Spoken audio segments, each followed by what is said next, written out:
Hello everyone, welcome back to another video. Today I will be reviewing We Need to Go Deeper, made in 2019. Real quick, all of the release dates in my videos are Steam release dates as I only play on Steam. And yeah, that's just more convenient.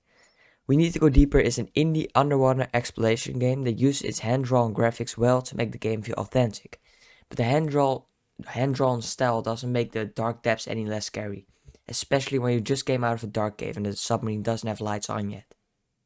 And We Need to Go Deeper, the goal is, well, to go deeper. You can do this by using one of three submarines. The Pearl for 1 to 2 people, the Crevette for 2 to 3 people, and the Wreck Queen for 3 to 4 people. All of these ships have 4 additions: the bed for healing, the helm for steering the ship, the gunner for shooting the guns, and the hatch to go outside when entering caves. While going deeper into the sea, you'll start finding more enemies and other weird entities, but you'll also be able to find 4 different underwater structures. The cave, which has lots of enemies, and at the end there's a golden chest with a lot of coins. The Hermit's Hovel, home of the trash hermit that when visiting gives you 3 random pieces of trash. This can vary from trash to amazing upgrades for your ship and weapons. An undersea lair, which has a boss called the Lair Guardian.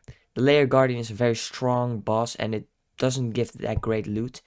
So I suggest you just avoid the layers and go for caves. And finally, the underwater civilizations.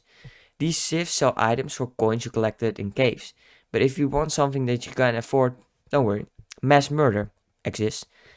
You can just steal it by, well, beating the cases with the items. You get the items and all of the people in the civ will start coming after you and will try to kill you. But that's alright, because they're alright. You can deal with it. But at the end of every area, there is a boss. There are 11 current bosses in the game, that without counting event bosses. And each area has its own boss. In the Atlantic waters, there's the Quadgun boss. In the frozen waters, there's the Pale Whale. In the cursed waters, there's the Leviathan. In the dark depths, there's the Sightless. The infected depths as the Hive. The micro depths as the Hydra. The volcanic depths as the erupting shell, the Aurelian depths as the Ephira, I think that's how you pronounce it. The ancient abyss has the sleepy giant, the mechanical abyss has the ambassador, and finally the meteor as the ancient one, which is kind of like a final boss. Although even though it's a final boss, it can be skipped by simply not attacking it and just sneaking by. Since the game is kind of similar to a roguelike, there's leveling in the game.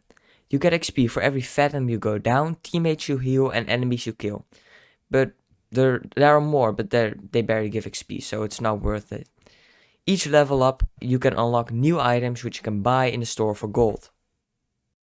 The next thing I'll show you is a bit of gameplay, a few bosses, and some caves.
My conclusion. I think that We Need to Go Deeper is a very good game on paper, but playing it gets boring quite fast. Especially when you're playing in random lobbies, because if the host leaves, the entire game stops. You don't get XP, and that can be quite annoying. I give it 3.5 out of 5 stars, because it's alright, but it could definitely use some improvements to multiplayer support, as playing with randoms really isn't that good an option. But the game makes up for it for being quite unique. I hope you all enjoyed the video, and if you did, don't forget to leave a like and subscribe.